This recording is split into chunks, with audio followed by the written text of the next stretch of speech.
हमारी चर्चा का विषय है आपस में रार कैसे होगी नैया पार। आज हमारा विशेष का विषय भी यही है, आपस में रार कैसे होगी नैया पार। तो इस पर चर्चा करेंगे, आपस में रार कैसे होगी नैया पार। इस विषय पर बातचीत करने के लिए हमारे साथ तीन खास मेहमान जुड़े हुए हैं, उनसे हम आपका परिचय करा दें। हमारे साथ शिवम त्यागी जो कि बीजेपी के प्रवक्ता हैं जुड़े हुए हैं। शिवम जी बहुत स्वागत है। ऋतु चौधरी प्रवक्ता है कांग्रेस की, ऋतु जी बहुत स्वागत है। और अशोक टंडन वरिष्ठ पत्रकार, अशोक जी बहुत स्वागत है। ऋतु जी आपके साथ शुरुआत करें। ये जो सबसे पहला सवाल आता है कि आपस में रार कैसे होगी नैया पार। अब देख लीजिए केरल में किस तरह के आज जो स्टेटमेंट्स दिए गए हैं, चाहे वो सीपीएम की तरफ से हो, राहुल गांधी की तरफ से हो, प्रियंका गांधी की तरफ से हो, तो किस तरह का गठबंधन है जहां पर एक दूसरे के खिलाफ ही लड़ते हुए नजर आ रहे हैं। पीएम मोदी से तो बाद में निपटेंगे।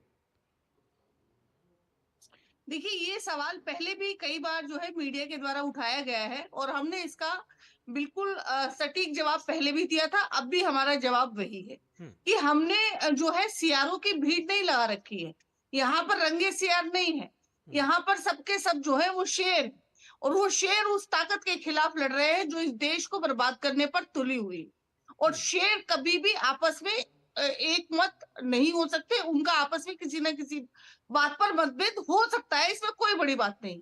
बड़ी बात यह है कि सब मिलकर जो है एक तानाशाही ताकत को अपने पैरों तले जो है वो कुचलने जा रहे हैं और उसका बिल्कुल नेस्ता नबूद उसको करने जा रहे हैं। इस देश से बिल्कुल उसको उखाड़ने जा रहे हैं। और आज इस देश का मतदाता, इस देश की जनता इतनी त्रस्त है कि वो चाहते हैं कि इस प्रकार की सरकार जो कि किसानों को मरने पर मजबूर करती हो, उनकी जो है 700 किसान इनकी सरकार में शहीद हो जाते हो, बेरोजगारी जो है 45 साल का ठीक है, आप उनके खिलाफ रिकॉर्ड लड़ रही हैं, आप उनके खिलाफ लड़ महिलाएं। रही ऋतु जी निश्चित तौर पर। लेकिन एक दूसरे, जब आपने कहा कि शेर साथ रहते हैं, उनके बीच में मतभेद होते रहते हैं, लेकिन मतभेद तक हो तब तक तो समझ में आता है। लेकिन भ्रष्टाचार के आरोप लगाना, एक दूसरे को कहना कि बीजेपी की बी टीम है और ऐसी ऐसी बातें कहना, भ्रष्टाचार के आरोप लगा रहे हैं। राहुल गांधी ने साफ तौर पर कहा कि क्यों नहीं पिनराई विजयन को गिरफ्तार किया गया। तो ये तो कुछ ज्यादा नहीं हो गया? देखिए, जहां भी हमें लगेगा कि यहाँ पे कोई नाइंसाफी है या कोई भ्रष्टाचार या कुछ है, तो हम तो भ्रष्टाचार के खिलाफ आवाज उठाएंगे, तो हम उनको साथ उठाते भी रखा ही क्यों आएंगे। फिर? नहीं, हम भ्रष्टाचार के खिलाफ, चाहे हमारे संगठन में हो, चाहे बाहर हो, चाहे बीजेपी में हो, हम हमेशा जो है जो भी देश की जनता से धोखा करेगा उसके खिलाफ हम आवाज उठाएंगे। लेकिन ये लेकिन सवाल तो सवाल यहाँ उठेगा पर ना ये उठता ऋतु है जी, कि ये सवाल तो तमाम उठेगा ना कि भ्रष्टाचारी आपने जो है, उनको साथ में रखा ही क्यों? नहीं, और वो तो अरविंद आपको केजरीवाल के भाजपा से खिलाफ भी ये पूछना आवाज आप चाहिए कि उठाते थे, तमाम आज वो आप उनके खिलाफ ये भ्रष्टाचारी। नहीं कह रहे हैं। देखिए, अरविंद केजरीवाल के खिलाफ देखिए, ये सवाल आपको उठाते थे ना आप लोग ये पहले, सवाल अब नहीं मुझे उठा लगता रहे हैं। है इस समय लेकिन अब भाजपा पिनराई से होना विजयन के खिलाफ चाहिए। उठाने लगे हैं। तो क्या ये उसी चॉइस के हिसाब से है कि जब मन करेगा तभी उठाएंगे? मुझे लगता है ये सवाल जो है भाजपा से अधिक होना चाहिए ठीक है। कि तमाम तरह के जो भ्रष्टाचारी हैं, तमाम जिसको दुनिया जो है भ्रष्टाचारियों का सरताज मानती है, कितने बड़े बड़े नाम हैं जिनको प्रधानमंत्री ठीक है, जी उनसे भी मोदी पूछ जी लेंगे। सब अभी जो आप जवाब दे है दीजिए, स्टेट से अभी कहते अभी हैं उनकी बारी कि आएगी, उनसे भी 70,000 पूछ का लेंगे। घोटाला अजीत पवार करके लाते ठीक हैं, है, उनको जो ठीक है है, ठीक डिप्टी है, सीएम बना देते हैं, हेमंत बिस्वा को जो है सीएम बना देते हैं। उनसे भी इस पूछ प्रकार लेंगे। के आप तमाम अपने नाम है। बारी का तो जवाब दीजिए। जो जो आपसे मैं अपनी पूछा गया बारी वो का ही जवाब जवाब दे उनसे रही हूँ पूछ सर, लेंगे। आप ट्रस्ट मेरी मी, बात सुन नहीं पा रहे हैं। ट्रस्ट मी, मैं उनसे मैं पूछ अपनी, लूंगा। ये हमारी ही बारी है कि मैं कह तमाम रहा हूं उनसे पूछ भ्रष्टाचारियों लूंगा। को आप गले अपनी लगाने बात तो वाली। बताइए। आप उनके उनसे क्या पूछूं ये आप बताने लग गई। मैं कह रहा हूं कि जो आपकी बारी में है वो आप जवाब दे दीजिए, उनसे भी हम पूछ लेंगे, वो बैठे कहीं जा नहीं रहे।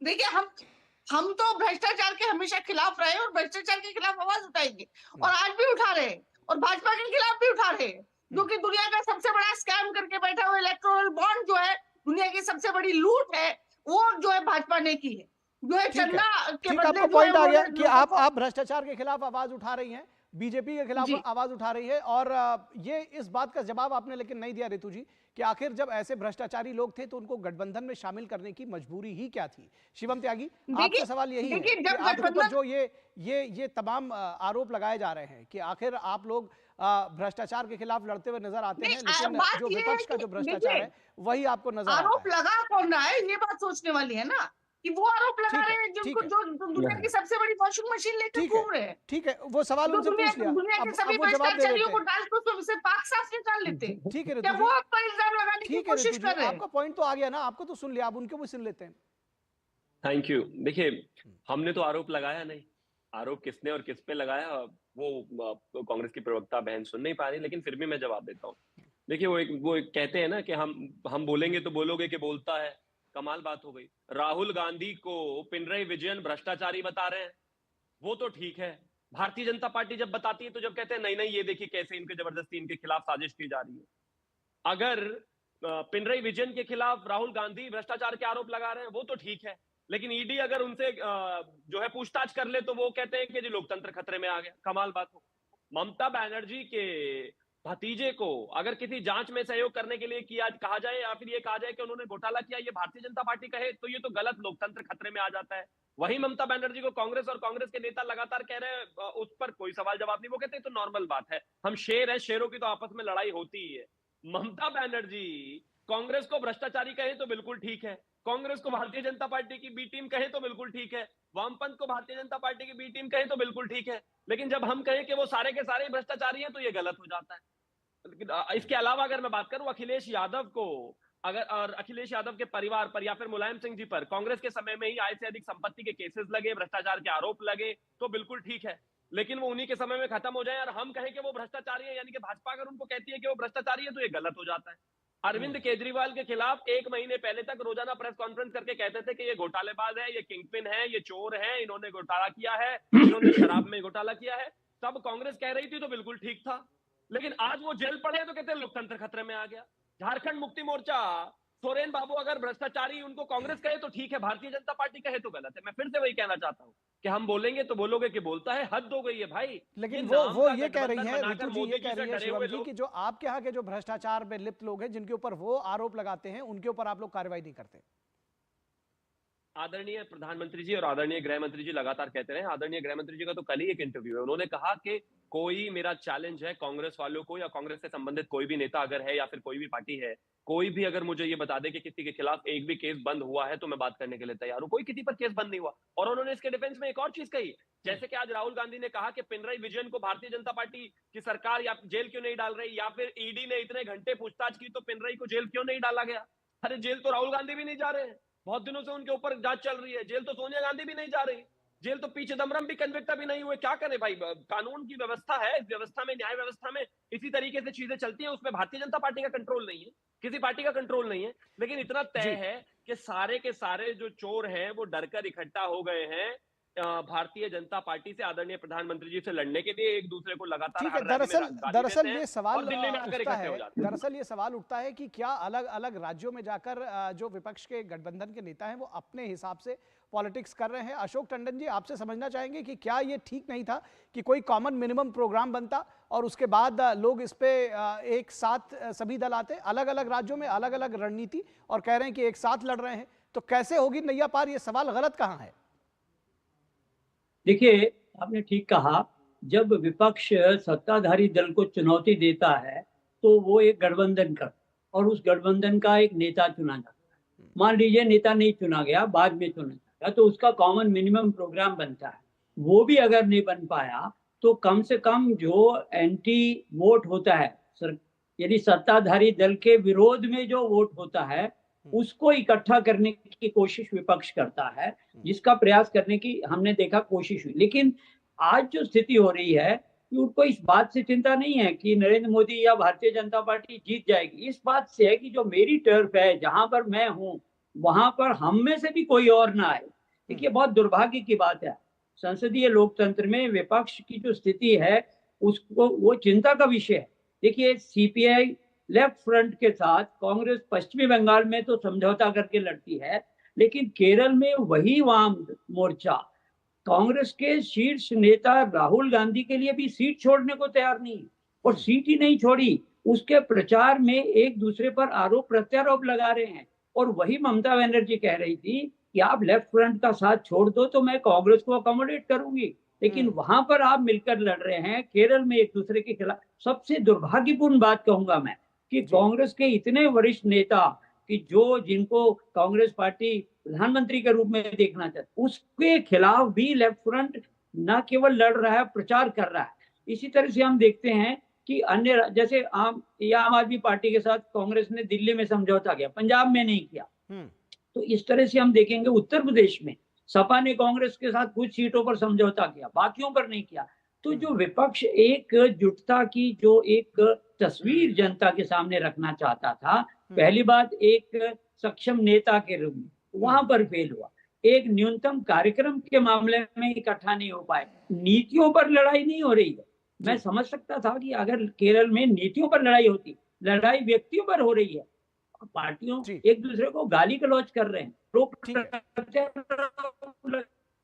ठीक है, मैं चाहूंगा कि बहुत जल्दी जल्दी अगर के बारे में ईडी ने गिरफ्तारी क्यों नहीं की, मैं यहाँ एक बात कहना चाहूंगा कि अशोक इसका मतलब जो ईडी बाकी गिरफ्तारियां कर रही है, राहुल गांधी उसको सही ठहरा रहे हैं और वो चाह रहे हैं कि इसी तरह से केरल के मुख्यमंत्री को भी पकड़ा जाना चाहिए। तो ये जो विपक्ष का चित्र है ये दुर्भाग्यपूर्ण भी है और जनता इसके लिए मैं समझता हूं कि विपक्ष को माफ करने वाली नहीं है।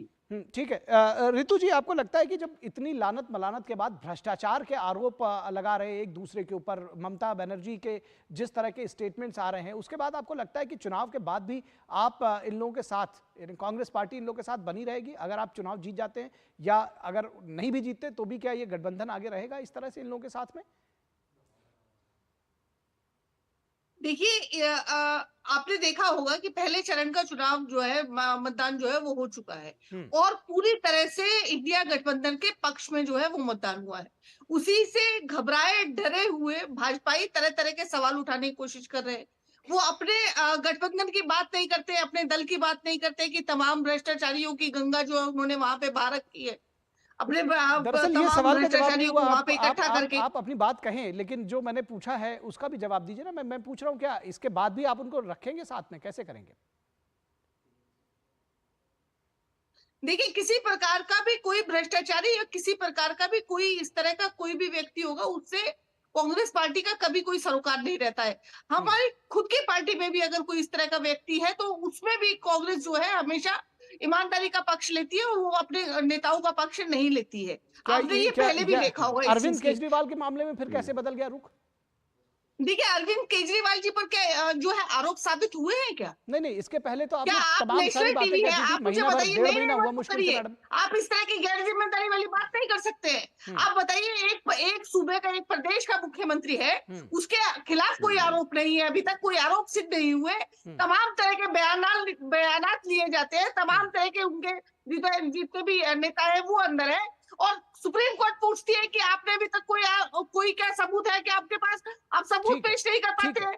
केवल और केवल चुनाव को प्रभावित करने की वजह से आपका पॉइंट आ गया ऋतु जी, आपका पॉइंट आ गया ऋतु जी, जो आप बात कह रही हैं दरअसल। केवल उस मुख्यमंत्री को, ठीक है, मुख्यमंत्री, आपको पॉइंट आ गया, मैं समझ गया। आप, मुझे लगता है दर्शक भी समझ गए होंगे। लेकिन यही चीज 1.5-2 महीने पहले तक, अभी जब शीश महल से लेकर के शराब घोटाले से लेकर के आपके नेताओं में ही होड़ मची रहती थी कि प्रेस कॉन्फ्रेंस करके कौन अरविंद केजरीवाल के खिलाफ जो है भ्रष्टाचार के आरोप लगाते हुए थकते नहीं थे आप लोग। और अब आप ये कह रहे हैं कि नहीं, हम अब तो उनके साथ में ही खड़े हुए हैं और उनके ऊपर आरोप साबित नहीं हुए हैं। ये सभी लोग देख रहे हैं। फिलहाल बीजेपी के हमारे से जो साथी हैं, मैं चाहूंगा बहुत जल्दी से ये जवाब दें कि अगर भ्रष्टाचार के आरोप शिवम त्यागी आपके नेताओं के ऊपर भी लगते हैं, कुछ चार्जेस लगते हैं, तो क्या उनके खिलाफ कार्रवाई की जाएगी, कैसे देखेंगे? बीजेपी के वॉशिंग मशीन में नहाए हुए हैं, उसी वॉशिंग मशीन का जवाब दे दें। ये आरोप है शिवम, ठीक है, जवाब पूछ ले रहे हैं, जवाब ले ले रहे हैं।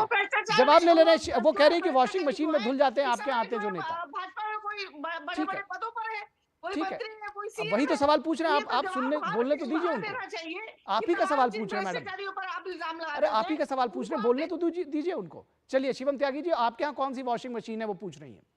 निखिल जी, आपके आवाज के पीछे बैकग्राउंड म्यूजिक इतनी तेज था कि मैं कुछ भी नहीं समझ पाया। अगर आप एक बार प्लीज फिर से दोहरा दें तो। मैंने कहा कि वो ये सवाल उठा रही हैं और ये बात कही जा रही है कि अगर कोई भ्रष्टाचार का मामला आपके यहाँ पे आता है तो उसके खिलाफ कैसे कार्रवाई होगी। वो कह रही है कि जो तमाम नेता हैं आपके यहाँ, वो जैसे ही पार्टी चेंज करके आपके यहाँ आते हैं तो आपके यहाँ जो वॉशिंग मशीन है, जिसको वो कह रही हैं, वहां पर धुल करके वो क्लियर हो जाता है सब। मैंने तो सिर्फ बैकग्राउंड म्यूजिक कहा, आपने कह दिया वो कह रही है, मतलब आप ये मानते हैं कि बैकग्राउंड म्यूजिक है और उन्होंने चिल्लाना भी शुरू कर दिया। खैर, मैं फिर से बोलता हूँ, विषय बहुत साफ है। देखिए, जहां तक भ्रष्टाचार की बात है, भ्रष्टाचार पर सबको एक ही मापदंड के साथ ये फिर से शुरू हो गए। अरे नहीं, बैकग्राउंड म्यूजिक चाहिए प्लीज मत बोलिए, कोई लाभ है। आप बोलिए शिवम जी। Thank you. मैं सिर्फ एक ही चीज कहना चाहता हूं कि भ्रष्टाचार के विषय में सभी को एक साथ होने की आवश्यकता है और भ्रष्टाचार पर अलग अलग पैमाना नहीं हो सकता। अपने लोगों के साथ, अपने गठबंधन के लोगों के साथ दिल्ली में बैठकर आप बराबर कंधे से कंधा मिलाकर चाय कॉफी पीते हैं, राज्यों में जाते ही गाली देना शुरू कर देते हैं। अधीर रंजन चौधरी की पार्टी कांग्रेस यानी कि ममता बनर्जी के साथ बैठकर यहाँ पर दिल्ली में चाय कॉफी पीते हैं, जब सीट ठीक पर है। मुर्शिदाबाद में पहुंच जाते हैं तो एक दूसरे को गाली देना शुरू कर देते हैं। लेफ्ट और कांग्रेस दिल्ली में साथ बैठती है, लेकिन जैसे ही राज्य में पहुंच जाते हैं, केरल में पहुंच जाते हैं, वैसे ही गाली देना शुरू कर देते हैं। दिल्ली में अरविंद केजरीवाल और राहुल गांधी साथ में बैठे होते हैं, लेकिन जब पहुंच जाते हैं पंजाब में तो अलग अलग चुनाव लड़ना शुरू ठीक कर है, देते हैं। ये सारे पॉइंट्स हम दे दोगले चुके हैं तरह की दर्शकों राजनीति को। नहीं चल सकती। जी जी, ये सारे पॉइंट्स हम दर्शकों को दे चुके हैं दरअसल, और यही सवाल बार बार पूछा जा रहा है कि पब्लिक के बीच में जब आप जा रहे हैं तो आखिर इस तरह का दो चेहरा क्यों रखा जा रहा है अलग अलग राज्यों में। फिलहाल इस चर्चा पर हम कभी आगे और भी डिस्कस करेंगे। आज हमारे लिए समय बस इतना ही है। ऋतु जी आपका बहुत शुक्रिया, शिवम जी शुक्रिया, अशोक जी बहुत शुक्रिया हमारे साथ जुड़ने के लिए इस चर्चा। और यहां पर रुकेंगे एक छोटे से ब्रेक के लिए, कहीं मत जाइएगा।